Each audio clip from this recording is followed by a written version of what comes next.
Hello friends. स्वागत है आपका हमारे यूट्यूब चैनल आर के हिंदी कहानियों में। आज की कहानी है मानव को फंसाने के लिए नैना ने कौन सा जाल बिछाया। अजय को मानव फूटी आंख नहीं सुहाता। आज से नहीं, तभी से जब से उसने उसके ऑफिस में ज्वाइन किया था।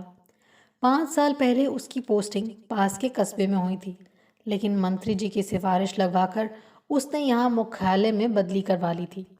मंत्री जी के नाम का नशा आज भी उसके सिर चढ़कर बोलता है। तभी तो ऑफिस में अपनी मर्जी चलाता है। देर से आना और जल्दी चले जाना उसकी आदत बन चुकी है। लंच तो उसका 1 घंटे का होता ही है। उसके अलावा चाय के बहाने भी घंटों अपनी सीट से गायब रहता है।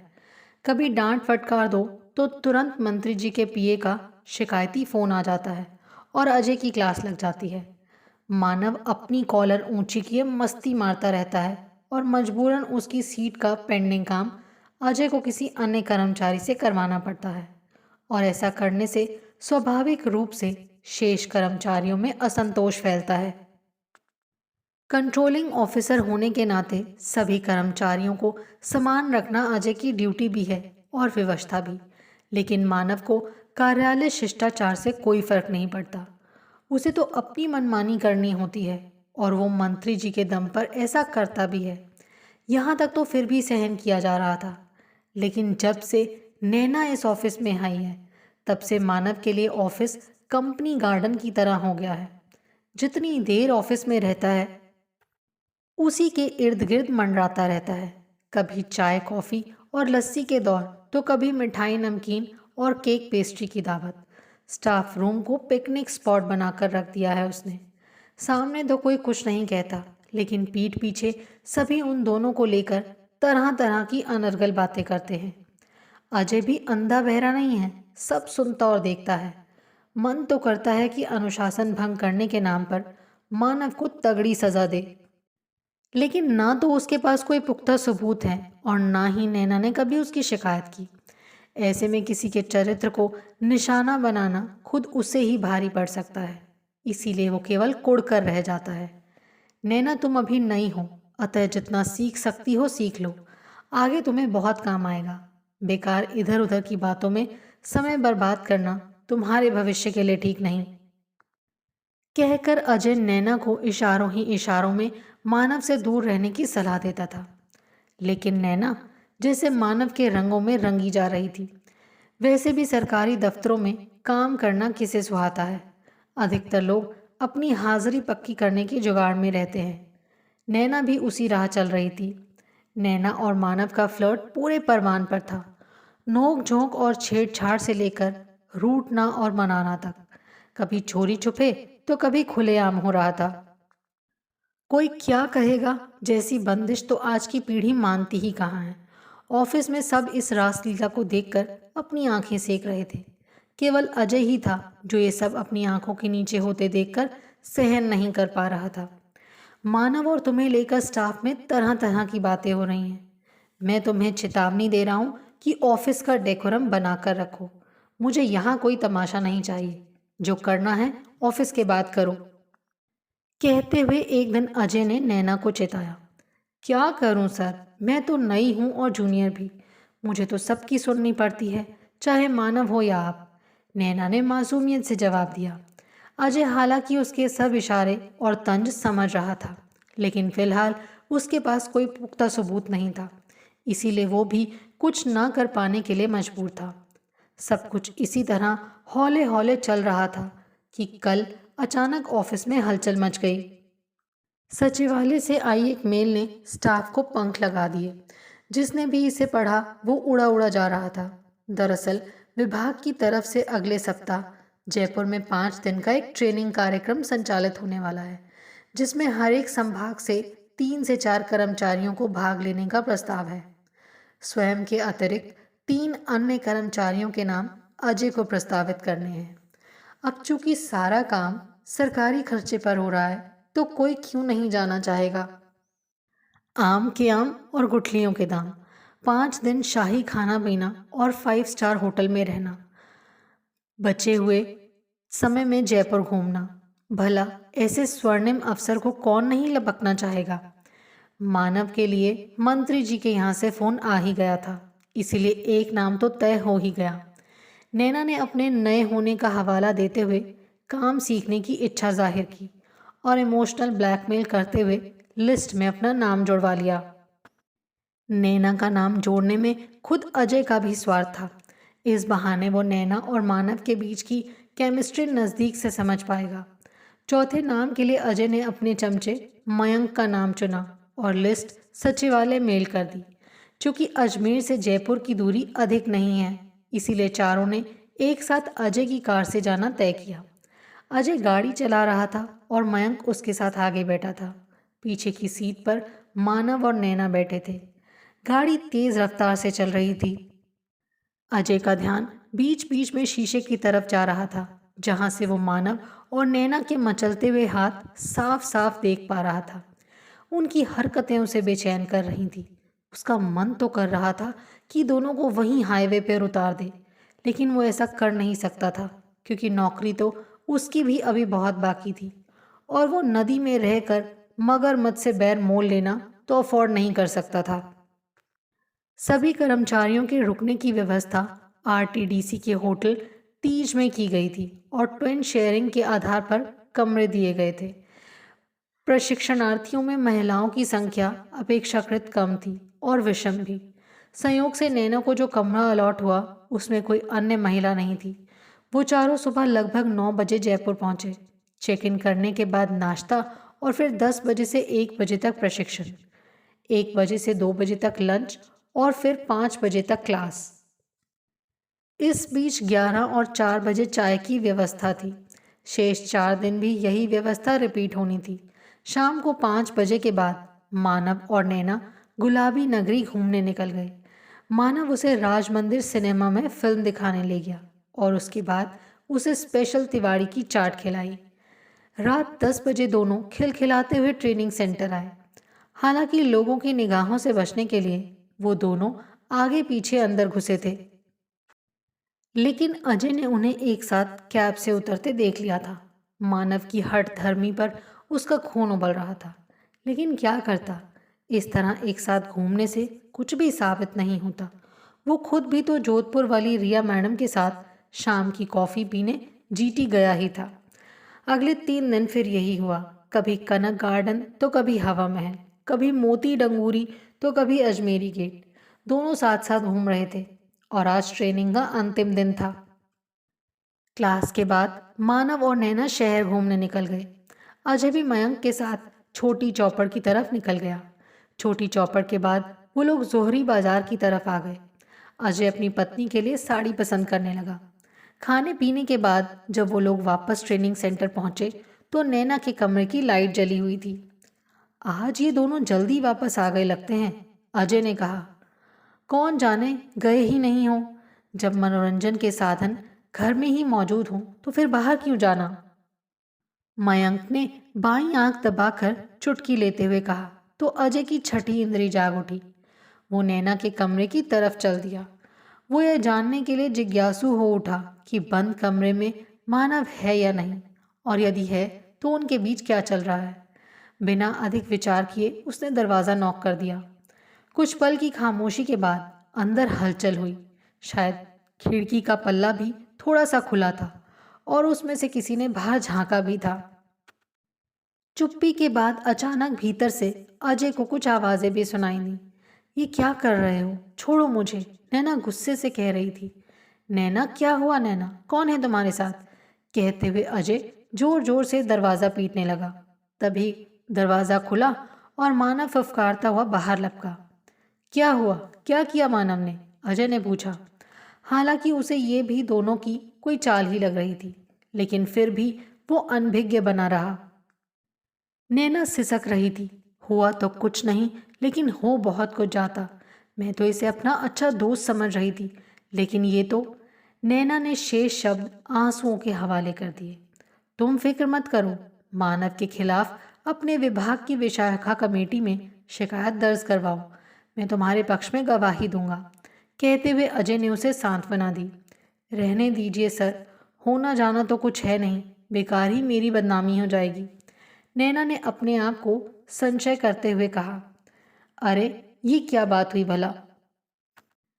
महिलाएं शिकायत नहीं करती, तभी तो पुरुषों के हौसले बढ़ते हैं। फिर महिलाएं ही सरकार से शिकायत भी करती हैं कि सरकार कुछ करती नहीं।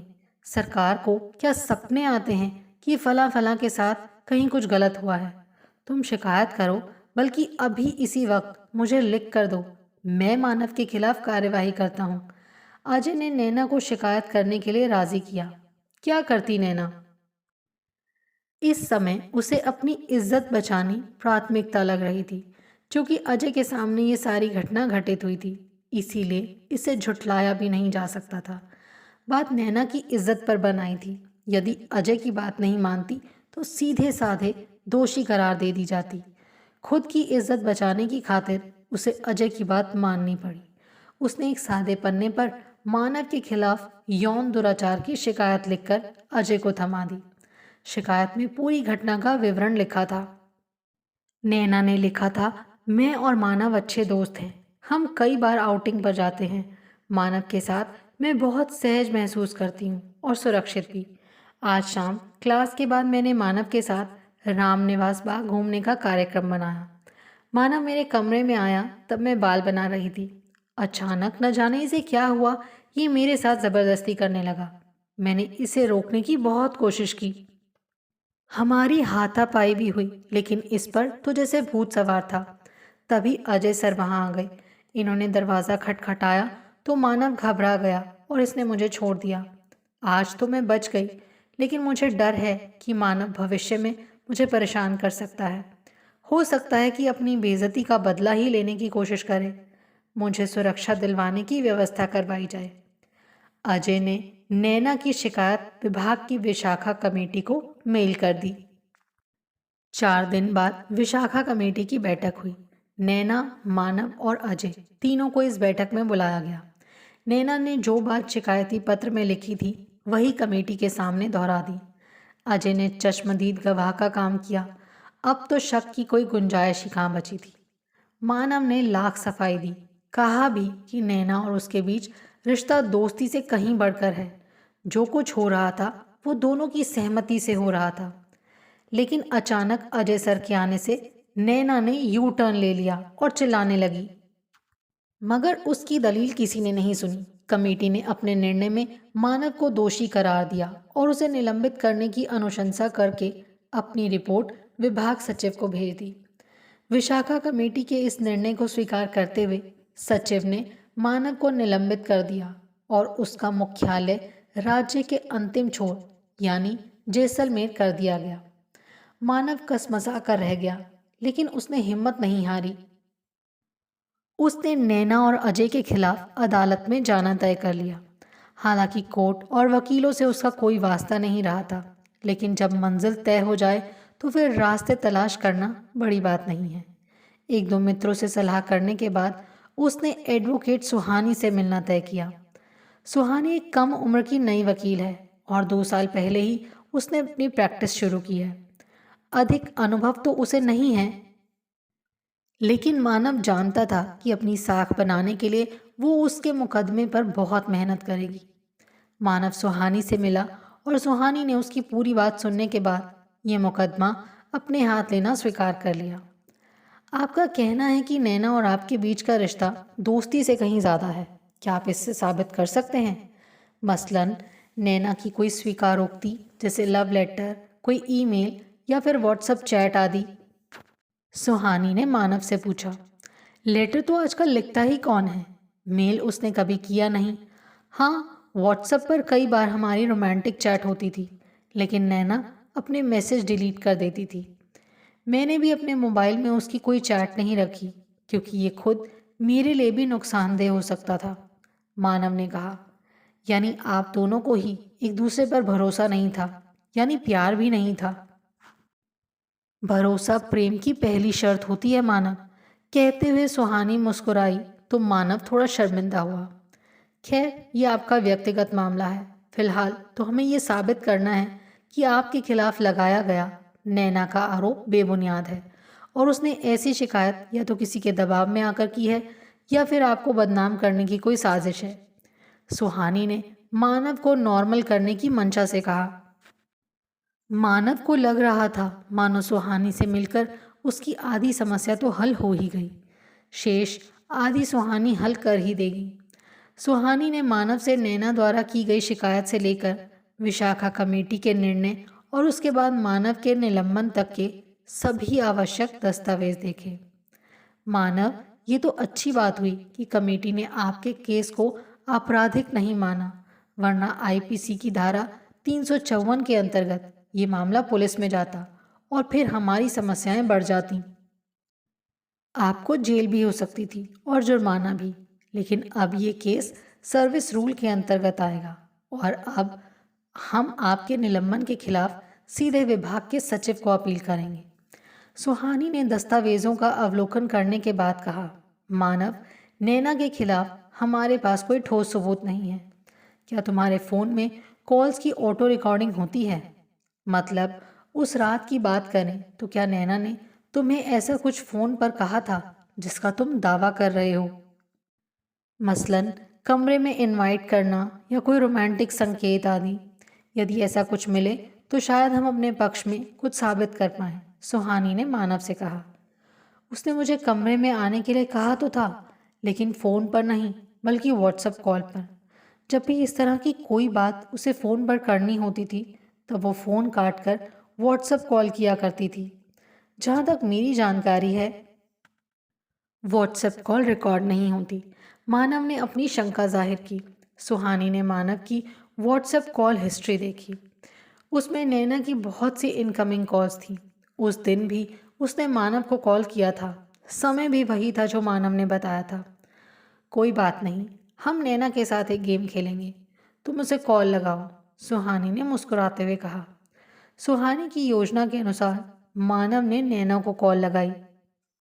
जैसा कि मानव ने कहा था, नैना ने उसका फ़ोन काट दिया और व्हाट्सएप कॉल लगाई।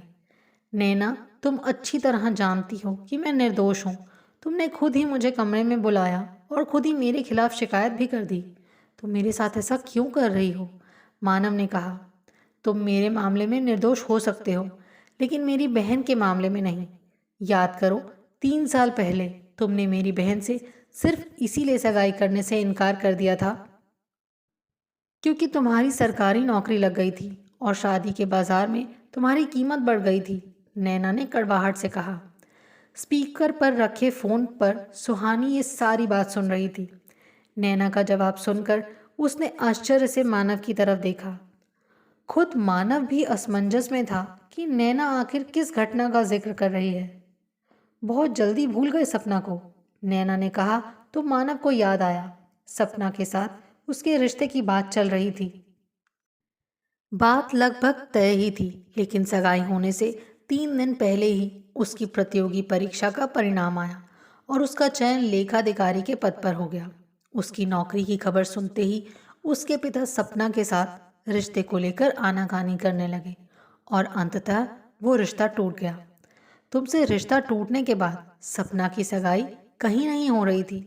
ऐसे में वो गहरे अवसाद में चली गई। उसने कभी शादी ना करने का फैसला तक ले लिया। उसे सामान्य करने में हमें क्या कुछ नहीं करना पड़ा।